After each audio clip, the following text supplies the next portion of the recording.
and all kinds of desert plants and cacti, which are very popular right now and have become even more popular.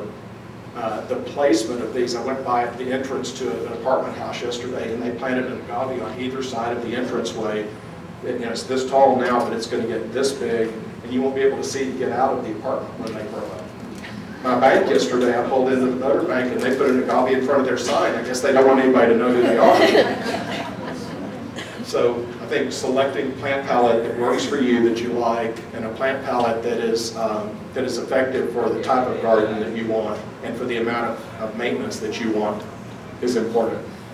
I'm going to show you all pretty quickly just some projects that we've worked on recently, and some of these have before and after pictures.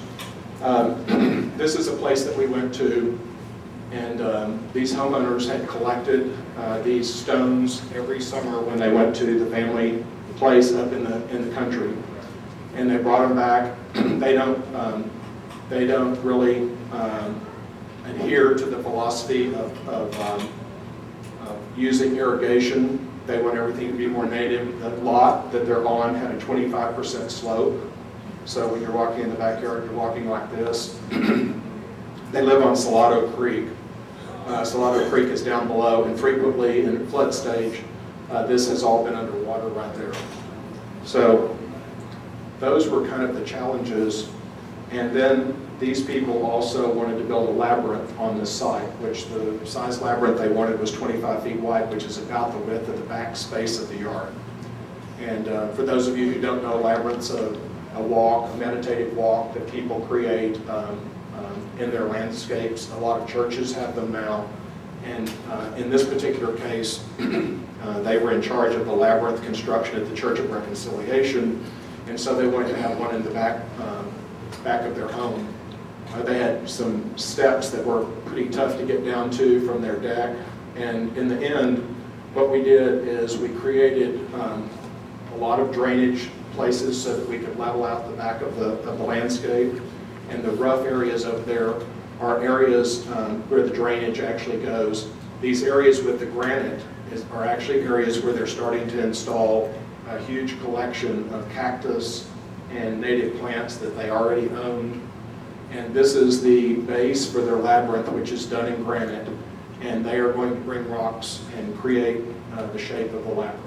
And I have another labyrinth picture in a minute to kind of show you a different labyrinth. We also created these raised planters in the front and in the back to level the landscape so you could actually stand on some level ground there. That is Xeon zoysia that we used in their landscape because it doesn't require mowing, which they don't like to mow. They don't have a lawnmower. So we created a grass that gets about 6 inches long that they don't have to mow. A lot of the projects that we work on are in the country, and unfortunately I couldn't get the picture to scan of this site before, but basically there was a building, this new structure that was built there, and it was very uninviting to go to their guest home. So what we did is use large pieces of stone and we made steps to help change the elevation, because before there were going to be 6 steps right by the porch. So we made 3 steps out by the parking lot and 3 steps up, and then sort of created these planters which help develop the drainage and help make the drainage work better for this home. This is kind of an interesting, this is the entrance to one of my clients' homes who live out in Bernie, who have a herd of deer that live in their front yard. I don't like deer as much as I used to. I like probably to eat them more now than I ever have before. But this is what was left of their little garden that they had. And pretty much what had happened was they had started the idea of having this a small bowl or a way for the birds to water here. And so we just took off, left the rocks in place, found a bowl for them to use, added to their current plantings that they already had, put in some other plantings that are, the only word we use, deer resistant, because you never know what they're going to eat. And we used a small weeping yaupon here, so that there was already too much shade. This is an eastern exposure, so with the weeping yaupon we got a vertical element without getting something that was going to develop more shade over time. This is the back landscape, which had a very steep back, and this is under construction now, but the top part up where these two men are standing is their spa.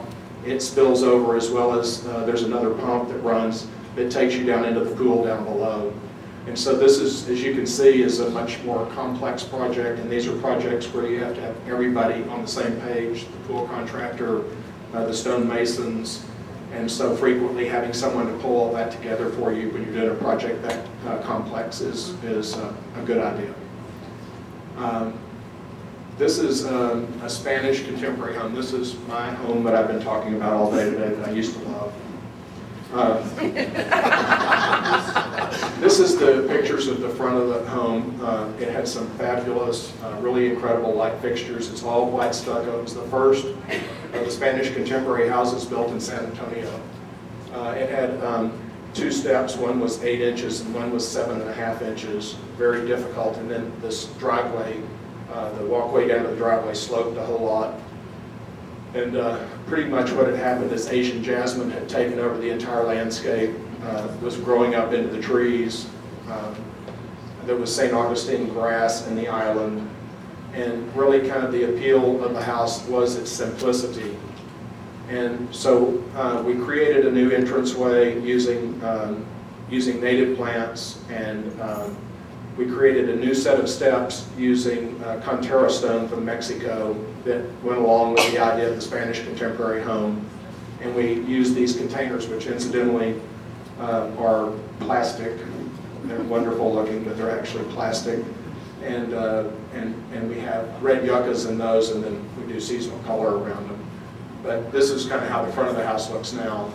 Raised the canopies of the trees, opened it up so that you could see the home, added on a little bit of a section there and took that window off the front. So really, you walk into a courtyard and it changes from sort of a desert landscape to a real tropical landscape that was very tropical until this winter.